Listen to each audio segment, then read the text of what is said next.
인생은 한 방이야. 그렇게 말하던 아들은 결국 모든 걸 잃었습니다. 그리고 남은 건 한 사람의 어머니였습니다. 아침 햇살이 희미하게 부엌 창문을 비쳤습니다. 주인공 김영자는 쌀을 씻으며 조용히 물소리를 들었습니다. 물 위로 떠오른 쌀겨가 하얗게 일렁였습니다. 그녀의 손등에는 오래된 흉터가 있었지요. 젊은 시절 공장에서 일하다 생긴 상처였습니다. 그때는 그 상처도 자랑이었습니다. 가난하지만 정직하게 살았다는 증거였으니까요. 이제는 그 손으로 아들의 밥 대신 채권자의 돈을 세워야 하는 날이 많아졌습니다. 통장의 잔액은 언제나 얇았고 마음속은 그보다 더 얇아졌습니다. 민수야, 또 연락 없니? 휴대폰 화면을 바라보던 영자가 낮게 물었습니다. 옆방에서 동네 친구 최 씨의 목소리가 들렸습니다. 며느리가 애 데리고 나갔다지요? 이젠 정말 끝인가 봐요. 그 말에 영자는 잠시 눈을 감았습니다. 눈가에 얇게 주름이 잡혔습니다. 그 주름 속엔 피로보다 오래된 후회가 담겨 있었지요. 그녀의 아들 김민수는 어린 시절엔 밝은 아이였습니다. 학교 끝나면 항상 엄마의 작업장으로 뛰어와 엄마 나 오늘 칭찬받았어요 하던 아들이었어요. 그러나 사춘기가 지나면서 그는 세상에 대한 불만을 쌓기 시작했습니다. 엄마는 왜 맨날 돈 걱정만 해? 인생은 한 방이래. 그때부터였지요. 한 방이라는 말이 그 아이의 입에 익숙해진 건 영자는 그 말을 대수롭지 않게 넘겼습니다. 젊으니까 꿈이라도 커야지. 그렇게 생각했어요. 하지만 그 꿈이 도박 사이트의 잭팟 버튼으로 변할 줄은 몰랐습니다. 첫 빚은 작았습니다. 몇십만 원 정도였어요. 영자는 그때도 모성으로 덮었습니다. 다시는 그러지 마라. 이번만 봐줄게. 하지만 그 말은 저주처럼 반복되는 약속이 되었습니다. 부엌의 시계가 똑딱거리며 오전 9시를 알렸습니다. 그녀는 식탁 위에 밥 한 그릇을 놓았습니다. 민수가 돌아올 리 없다는 걸 알면서도 습관처럼 놓았지요. 빈 의자를 바라보는 눈빛은 단단히 굳어 있었습니다. 그 눈빛에는 사랑보다도 더 오래된 감정, 체념이 자리하고 있었습니다. 밖에서는 겨울 바람이 흙먼지를 일으켰습니다. 창문 유리가 살짝 흔들렸습니다. 그때 초인종이 울렸습니다. 띵동. 영자의 손이 떨렸습니다. 혹시나 하는 마음이었지요. 하지만 문 앞에는 남루한 차림의 남자가 서 있었습니다. 김민수 씨 어머니 되시죠? 채무 관련해서 그녀는 잠시 말을 잃었습니다. 얼굴이 하얗게 질렸습니다. 남자의 손에는 빚 독촉서가 들려 있었습니다. 그날 밤 영자는 난로 앞에 앉아 봉투를 바라봤습니다. 안에는 붉은 도장이 찍힌 계약서와 채권자 명함이 들어 있었습니다. 보증인 김영자. 그 글자를 보는 순간 머리가 멍해졌습니다. 민수가 엄마 이름으로 대출을 냈던 겁니다. 이젠 정말 끝이야. 그녀의 입에서 작게 흘러나온 말은 눈물보다 무겁게 떨어졌습니다. 방 안에는 오래된 벽시계 소리만 울렸습니다. 그 소리가 마치 망가진 시간의 심장 소리 같았습니다. 그녀는 벽에 걸린 가족 사진을 꺼내 들었습니다. 결혼식 날 하얀 드레스 입은 며느리 지연과 웃고 있는 민수. 그 옆에서 어색하게 미소 짓던 자신의 얼굴. 이젠 그 사진 속의 미소가 거짓말처럼 느껴졌습니다. 지연이는 얼마나 힘들었을까. 혼잣말이 새어나왔습니다. 그녀는 며느리를 원망할 수 없었습니다. 사실은 자신이 그보다 더 큰 죄인이었지요. 내가 그 아이를 저렇게 키웠으니. 그녀는 머리를 숙였습니다. 밤이 깊어지자 창밖에서 자동차 소리가 들렸습니다. 그녀는 순간 문 쪽을 바라봤습니다. 혹시 아들이 돌아왔을까 하는 미련이었어요. 그러나 이내 고개를 숙였습니다. 그 애가 올 리 없지요. 난로의 불빛이 점점 약해졌습니다. 그녀는 조용히 일어나 벽장 문을 열었습니다. 그 안에는 낡은 통장과 현금 봉투가 몇 개 있었습니다. 그녀는 손끝으로 그것들을 천천히 세었습니다. 한 장 한 장 넘길 때마다 마음의 살점이 떨어져 나가는 느낌이었습니다. 그래도 엄마니까 마지막으로 한 번만. 그녀는 그렇게 속삭였지만 그 말은 이미 수없이 반복해온 자기 기만의 주문이었습니다. 밖에서는 바람이 세차게 불었습니다. 종이문이 바스락거렸습니다. 그 소리 사이로 마치 누군가의 울음 같은 바람소리가 섞여 들렸습니다. 영자는 다시 창가로 걸어갔습니다. 먼 가로등 아래에 한 남자가 서 있었습니다. 목에 후드를 눌러 쓴 채 고개를 숙이고 있었어요. 그녀는 순간 그가 민수일지도 모른다는 생각에 숨을 죽였습니다. 하지만 이내 눈을 감았습니다. 이젠 문을 열지 않겠습니다. 그녀의 속삭임은 작지만 단호했습니다. 그날 밤 영자는 잠들지 못했습니다. 바람은 계속 불었고 어둠은 긴 그림자를 늘렸습니다. 그림자는 부엌의 벽을 따라 천천히 움직이며 마치 다가오는 재앙의 예고처럼 흔들렸습니다. 그녀는 느꼈습니다. 무언가 이제 진짜로 터질 것 같은 예감이었습니다. 아침 공기가 차가웠습니다. 김영자는 담요를 개며 창문을 열었습니다. 서늘한 바람이 방 안으로 스며들었습니다. 어젯밤 내린 비가 마당에 흙냄새를 남겼습니다. 그 냄새가 괜히 가슴을 아프게 했습니다. 탁자 위엔 미쳐버리지 못한 독촉장이 놓여 있었습니다. 빨간 도장이 찍힌 글자들이 마치 상처처럼 번져 있었습니다. 영자는 봉투를 두 손으로 접었습니다.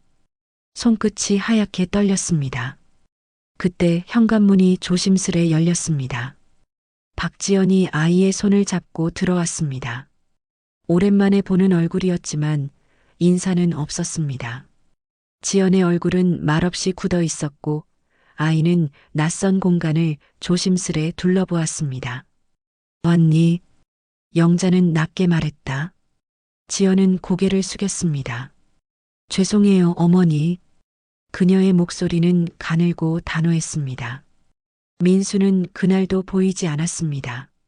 며느리의 표정만으로도 무슨 말을 하러 왔는지 알 수 있었습니다. 지연은 잠시 숨을 고르고 봉투를 꺼냈습니다. 이혼 서류예요. 이미 도장 찍었어요. 그 말이 공기 속을 천천히 가르며 흩어졌습니다. 영자는 아무 말도 하지 않았습니다. 눈동자가 천천히 흔들렸습니다. 그래, 그렇구나. 짧은 말이었지만 그 속에는 수십 년의 피로가 섞여 있었습니다. 잠시 후 아이 민재가 조심스럽게 물었습니다. 할머니, 아빠는 언제 와요? 그 한마디가 공기를 먹게 했습니다. 지연의 손이 움찔했습니다. 민재야, 아빠는 지금 멀리 가 계셔. 지연은 떨리는 목소리로 대답했습니다. 영자는 아이를 바라보다가 눈을 피했습니다. 그녀는 그제야 의자를 당겨 앉았습니다.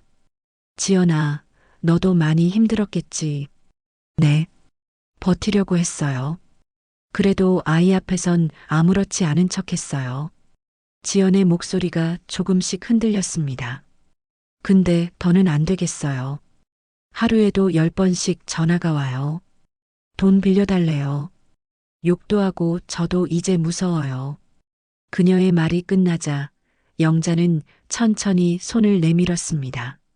지연의 손등을 감쌌습니다. 이해해. 원망 안 해. 내가 잘못했지. 그 말에 지연은 고개를 숙이고 울었습니다. 두 사람 사이에 짧지만 진한 침묵이 흘렀습니다. 밖에서는 고양이 울음소리가 들렸습니다. 시간은 느리게 흘렀고 주전자의 김이 천천히 식었습니다. 영자는 무표정한 얼굴로 서류를 바라보았습니다. 그 종이 위에 도장이 붉게 번져 있었습니다. 그 붉은색이 마음속에 스며드는 것 같았습니다. 그날 오후 영자는 민수에게 전화를 걸었습니다. 벨소리가 3번 울리고 끊겼습니다. 다시 걸었지만 받지 않았습니다. 결국 3번째 시도 끝에 그의 목소리가 들렸습니다. 엄마, 또 뭐야? 지연이가 서류 가지고 왔다. 이제 끝난 거야. 그 여자가 끝내자고 했겠지. 내가 뭘 그렇게 잘못했는데. 민수의 목소리는 불만으로 가득했습니다. 민수야, 제발 내 탓도 좀 돌아봐라. 내가 만든 일이지 않니? 엄마는 맨날 내 탓만 해. 나도 힘들다고. 그럼 이게 힘든 사람의 모습이니? 남한테 돈 뜯어가며 사는 게? 전화기 너머로 욕설이 섞인 숨소리가 들렸습니다. 영자는 더 이상 말을 잇지 못했습니다. 그만하자. 나중에 보자. 그녀는 전화를 끊었습니다. 손에 쥔 기계가 무겁게 느껴졌습니다. 그날 밤 영자는 이불을 펴지 못했습니다. 머릿속에는 지연의 울음과 아들의 목소리가 뒤섞였습니다. 그녀는 스스로에게 물었습니다. 나는 언제부터 아들의 인생을 대신 살아온 걸까? 창문 밖에서는 빗방울이 떨어지기 시작했습니다. 그 소리가 마치 무너지는 시간처럼 들렸습니다. 영자는 천천히 서류를 손에 들었습니다. 종이 위에 잉크가 빗물처럼 번져 보였습니다. 그녀는 작은 불씨를 꺼내 들었습니다. 부엌 난로에 불을 붙이자 붉은 불길이 잔잔히 일었습니다. 그 앞에 서류를 올려놓았습니다. 종이가 서서히 타들어갔습니다. 글자가 검게 뒤틀리고 도장이 재로 변했습니다. 이젠 끝이야. 정말로. 그녀는 그렇게 중얼거렸습니다. 그러나 그 말은 자신에게도 낯설었습니다. 불빛이 사라진 자리에는 묘한 정적이 남았습니다. 그 정적 속에서 영자는 갑자기 한 생각이 떠올랐습니다. 이대로 두면 민수는 더 깊은 곳으로 떨어지겠지. 그녀는 두 손을 꼭 쥐었습니다. 내가 나서야겠지요. 이번엔 다르게. 그녀의 얼굴에 짧은 결심의 그림자가 스쳤습니다. 그건 단순한 모정이 아니었습니다. 스스로의 인생을 되찾겠다는 조용한 선언이었습니다. 바람이 불어 창문이 흔들렸습니다. 불씨가 사그라들고 방 안엔 매캐한 냄새가 남았습니다. 그녀는 마지막으로 창문을 닫으며 속삭였습니다. 이젠 내 몫을 살아야지요. 그날 밤 김영자는 오랜만에 자신의 이름을 입안에서 조용히 불러보았습니다. 영자야, 괜찮을 거야. 그 목소리는 낮고 떨렸지만 오랜만에 사람다운 온기가 담겨 있었습니다. 며칠째 연락이 없었습니다. 김영자는 매일 아침 휴대폰을 확인했지만 아무런 메시지도 오지 않았습니다. 전화는 신호만 가고 끊겼습니다. 그녀는 점점 무표정해졌습니다. 밥을 지어도 입에 들어가지 않았습니다. 방 안의 공기마저 무겁게 내려앉았습니다. 이웃 최 씨가 찾아왔습니다. 요즘 얼굴이 말이 아니에요. 어디 아픈 건 아니죠? 괜찮아요. 그냥 잠이 좀 안 와요. 그놈이 또 사고 친 거 아니에요? 영자는 대답하지 않았습니다. 대신 찻잔을 밀어주었습니다. 그녀의 손끝은 떨리고 있었습니다. 그날 오후 경찰서에서 전화가 왔습니다. 김민수 씨 보호자분 맞으시죠? 목소리가 냉정했습니다. 도박장 단속 중 체포됐습니다. 오실 수 있습니까? 영자는 아무 말도 하지 못했습니다. 가슴이 갑자기 쿵 내려앉았습니다. 손에 쥔 수건이 바닥으로 떨어졌습니다. 그녀는 버스를 타고 경찰서로 향했습니다. 창밖 풍경이 뒤로 미끄러졌습니다. 도로가 젖어 있었고 간판 불빛이 비에 젖은 유리창 위로 번졌습니다. 그 빛이 마치 오래된 기억처럼 흐릿했습니다. 유치장 면회실은 차가웠습니다. 의자에 앉은 민수는 수척했습니다. 눈밑이 퀭했고 입술이 갈라져 있었습니다. 그는 엄마를 보자마자 고개를 숙였습니다. 엄마. 짧은 한마디에 울음과 두려움이 섞여 있었습니다. 영자는 한동안 아무 말도 하지 않았습니다. 왜 그랬니, 민수야? 그냥 잠깐만 하려 했어요. 이번엔 진짜 운이 없었어요. 그녀의 얼굴에 미묘한 웃음이 떠올랐습니다. 슬픔과 허무가 섞인 웃음이었습니다. 운이 없었던 게 아니야. 넌 계속 같은 길을 걷고 있을 뿐이야. 민수는 고개를 숙인 채 손으로 이마를 문질렀습니다. 지연이 이혼했대요. 나한테는 말도 안 하고. 지연이는 많이 참았어. 이제 그만 놓아줘야지.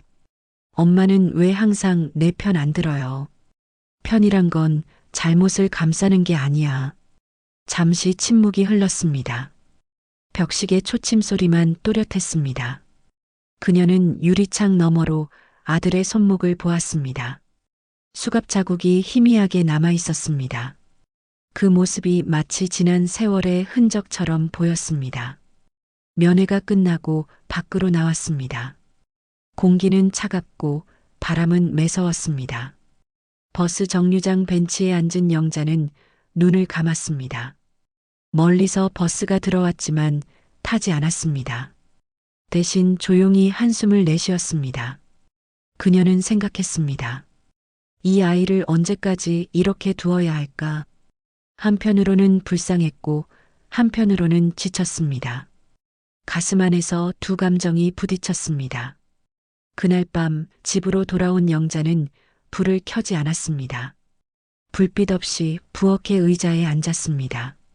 어둠 속에서 그녀의 손이 천천히 떨렸습니다. 탁자 위엔 낡은 통장이 놓여 있었습니다. 마지막 남은 적금이었습니다. 이걸로 변호사를 부르면 되겠지요. 그녀는 스스로에게 말했지만 목소리는 점점 작아졌습니다. 그때 문 밖에서 발소리가 들렸습니다. 지연이었습니다. 손에는 아이의 외투가 들려 있었습니다. 어머니, 경찰서에서 연락 받았어요. 어떻게 하실 거예요? 아직 모르겠어요. 변호사 알아보려고요. 그 돈 또 내줄 생각이세요? 지연의 말투는 떨렸습니다. 이젠 그만두세요. 더 이상은 어머니도 버티기 힘드실 거예요. 영자는 조용히 지연을 바라봤습니다. 그녀의 눈엔 걱정과 두려움이 함께 담겨 있었습니다. 지연아, 엄마가 버린다면 그 아이는 정말 끝이야. 그래도 그건 어머니 몫이 아니에요. 지연의 눈에서 눈물이 떨어졌습니다. 그녀는 고개를 숙이고 문을 나섰습니다. 문이 닫히는 소리가 유난히 크게 울렸습니다. 남은 정적 속에서 영자는 혼잣말을 했습니다. 내가 만든 상처는 내가 감당해야지요. 그녀는 다시 통장을 손에 들었습니다. 그러나 그 순간 아이의 웃는 얼굴이 떠올랐습니다. 할머니, 나중에 아빠랑 같이 놀러 가자. 그 말이 마음속에서 오래 맴돌았습니다. 그녀는 고개를 숙였습니다. 눈물이 조용히 떨어졌습니다. 민재라도 지켜야겠지요. 그날 밤 그녀는 서류를 챙겨 가방에 넣었습니다. 도박상담센터, 지역교회, 사회복지센터, 하나씩 전화번호를 적었습니다. 민수를 살릴 수 없다면 나라도 멈춰야겠지요. 창문 밖에서는 비가 다시 내리고 있었습니다. 지붕 위를 두드리는 빗소리가 일정한 박자를 만들었습니다. 그 리듬 속에서 그녀의 결심은 조금씩 굳어졌습니다. 내일 경찰서에 갑니다. 그녀는 작게 중얼거렸습니다. 그 말에는 체념과 함께 묘한 평온이 섞여 있었습니다. 그녀의 눈빛은 아직 흔들렸지만 손은 단단히 쥐어져 있었습니다. 난로 위의 불이 천천히 꺼져갔습니다. 그녀는 마지막 장작을 넣으며 불꽃을 바라봤습니다. 불길은 잠시 밝았다가 금세 잦아들었습니다. 그 불빛 속에서 그녀는 희미한 깨달음을 얻었습니다. 내가 저 불처럼 꺼지지 않으려면 이제는 달라져야 해요. 그녀는 창문을 닫고 조용히 방으로 들어갔습니다. 잠시 침대에 앉아 손끝으로 작은 십자가를 쥐었습니다. 그 십자가는 오래전 남편이 남긴 것이었습니다. 그녀는 그 위에 손을 얹고 속삭였습니다. 이번엔 끝까지 버텨볼게요. 밖에서는 여전히 비가 내렸습니다. 그러나 그 빗속 어딘가에서 희미한 새벽빛이 피어나고 있었습니다. 그녀는 느꼈습니다. 절망 속에서도 무언가 작게 깨어나는 소리였습니다. 새벽 공기가 차갑게 스며들었습니다. 김영자는 평소보다 일찍 눈을 떴습니다. 부엌불을 켜자 노란 불빛이 천천히 방 안을 덮었습니다. 불빛이 따뜻했습니다. 그녀는 오랜만에 그 따뜻함이 마음에 닿는 걸 느꼈습니다. 이제는 나부터 바꿔야지요. 그녀는 작게 중얼거렸습니다. 그날 아침 영자는 경찰서에 갔습니다. 변호사는 선처를 구하기 어렵다고 말했습니다. 그녀는 조용히 고개를 끄덕였습니다. 감옥이라도 가야 정신 차리겠지요. 그 목소리는 차분했습니다. 예전 같으면 울었겠지만 이젠 달랐습니다. 그녀는 눈물이 아니라 마음의 정리를 하고 있었습니다. 돌아오는 길 버스 안창문에 비친 얼굴은 낯설 정도로 단단해 보였습니다. 그녀는 주머니 속 종이를 만졌습니다. 도박 중독 가족 상담센터 마이너스 상담 신청서. 그 종이를 꼭 쥐었습니다. 며칠 뒤 그녀는 센터 문을 열었습니다. 낯선 사람들과 둥그렇게 앉아 이야기를 나누었습니다. 각자 사연은 달랐지만 아픔의 결은 비슷했습니다. 누군가는 남편을, 누군가는 자식을 잃어가고 있었습니다. 그녀는 처음엔 말을 하지 못했습니다. 하지만 상담사가 물었습니다. 어머니는 왜 여기 오셨나요? 영자는 잠시 눈을 감았다가 조용히 대답했습니다. 이젠 미움이 아니라 이해로 살고 싶어서요. 그날 이후 그녀의 일상은 조금씩 달라졌습니다. 새벽에 산책을 나가고 마을회관에서 밥봉사를 시작했습니다. 손에 국자를 쥐자 묘한 안정감이 찾아왔습니다. 김영자 씨 손맛이 좋네요. 노인들이 웃으며 말했습니다. 그녀도 웃었습니다. 그냥 오래 해봐서 그래요. 그 웃음은 오랜만에 나온 진심이었습니다. 며느리 지연은 가끔 민재를 데리고 들렀습니다. 집안의 아이의 웃음소리가 다시 들렸습니다. 민재가 방 안을 뛰어다니며 물었습니다. 할머니, 우리 내일 또 와도 돼요? 영자는 아이의 머리를 쓰다듬었습니다. 그럼 언제든 와야지. 그 말에 지연이 미소를 지었습니다. 그녀들은 부엌에서 나란히 김을 부쳤습니다. 뜨거운 연기가 올라왔지만 묘하게 포근했습니다. 지연아, 예전엔 미안했어. 너한테 너무 많은 걸 맡겼지. 지연이 젓가락을 멈췄습니다. 아니에요, 어머니. 저도 이제야 조금 이해가 돼요. 엄마로 산다는 게 어떤 건지. 그 말에 영자는 조용히 고개를 끄덕였습니다. 식탁 위 김냄새가 방 안을 가득 채웠습니다. 그 냄새는 과거의 슬픔을 덮는 듯 했습니다. 그날 밤 영자는 일기를 썼습니다. 아들은 여전히 감옥에 있다. 하지만 마음은 조금 자유로워졌다. 미움은 줄었고 기다림은 다시 생겼다.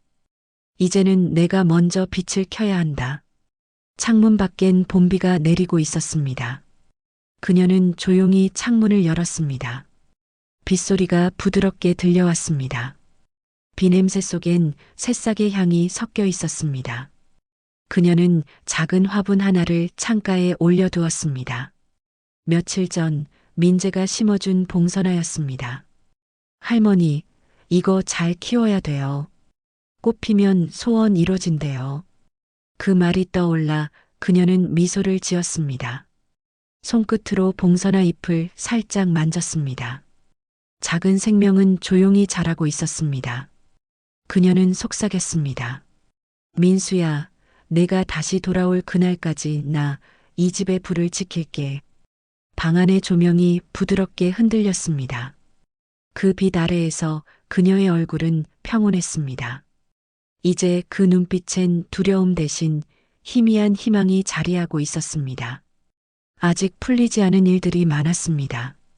하지만 그녀는 알았습니다. 모든 상처는 결국 누군가의 용서와 기다림으로 마무리된다는 것을. 그녀는 마지막으로 촛불을 켰습니다. 불꽃이 작게 흔들렸습니다.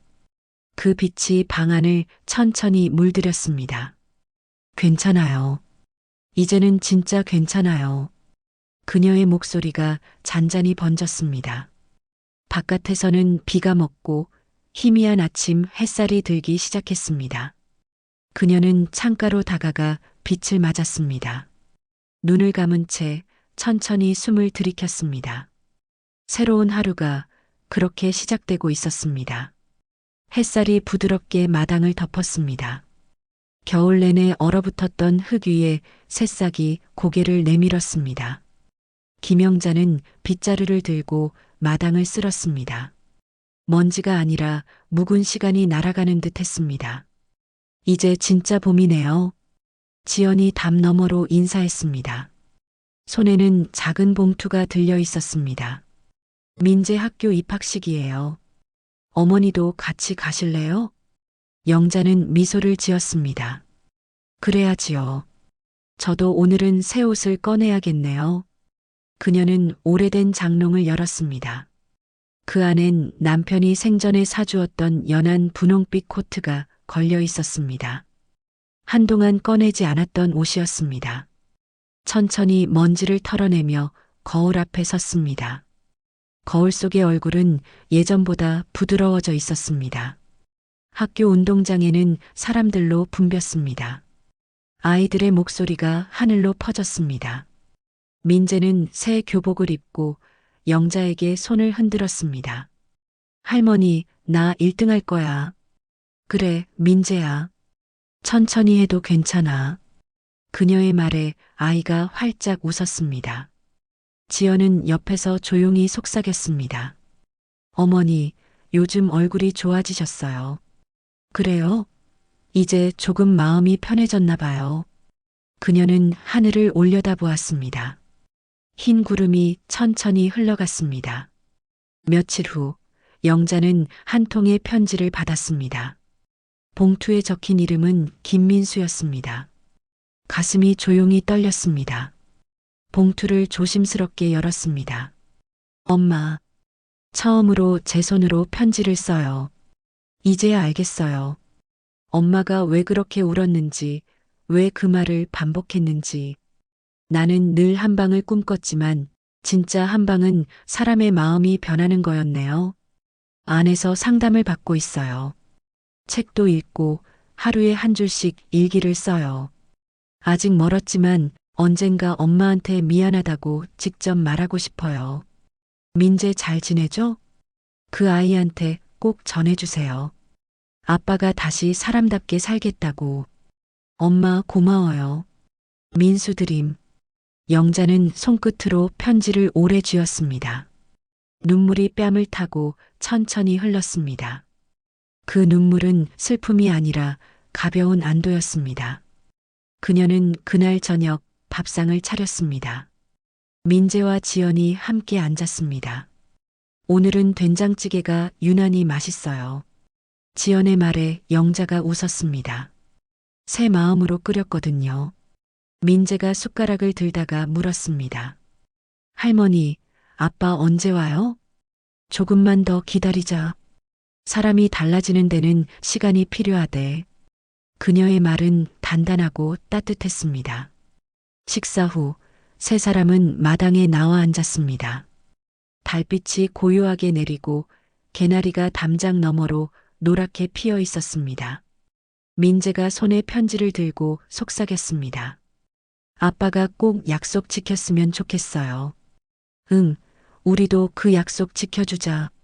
지연이 아이의 어깨를 감싸 안았습니다.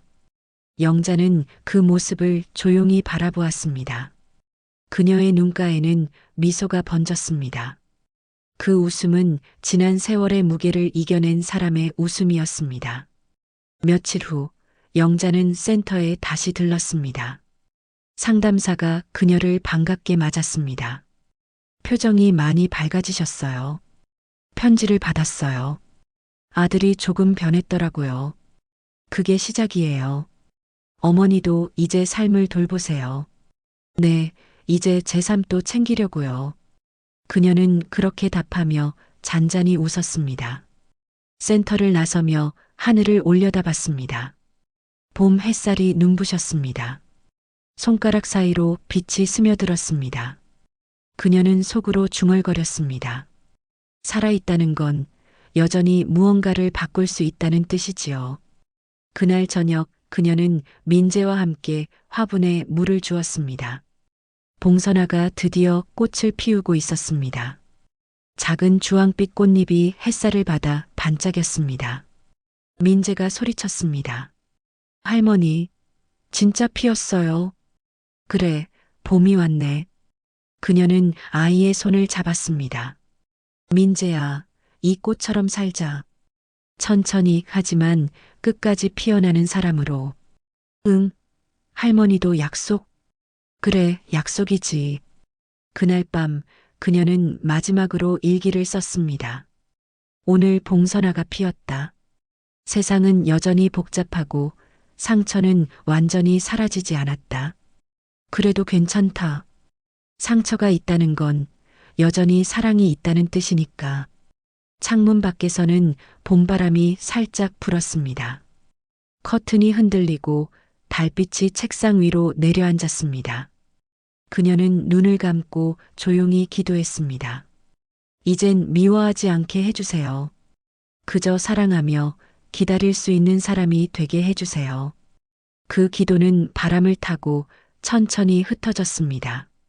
밤하늘의 별빛이 부엌 유리창 위로 반짝였습니다. 그리고 다음 날 아침, 우체통에 또 다른 봉투가 도착했습니다. 출소 예정 통보 김민수. 영자는 봉투를 가만히 들었습니다. 두려움보다 설렘이 먼저 왔습니다. 그녀는 천천히 미소를 지었습니다. 그래, 이제 진짜 다시 시작이네. 그녀는 마당으로 나와 하늘을 올려다보았습니다. 새들이 가지 사이를 오가며 울고 있었습니다. 햇살이 눈부시게 흘러내렸습니다. 그녀의 집에는 다시 불이 켜져 있었습니다. 상처가 있다는 건 아직 사랑이 남았다는 뜻입니다. 그리고 사랑이 남아있는 한 불은 꺼지지 않습니다.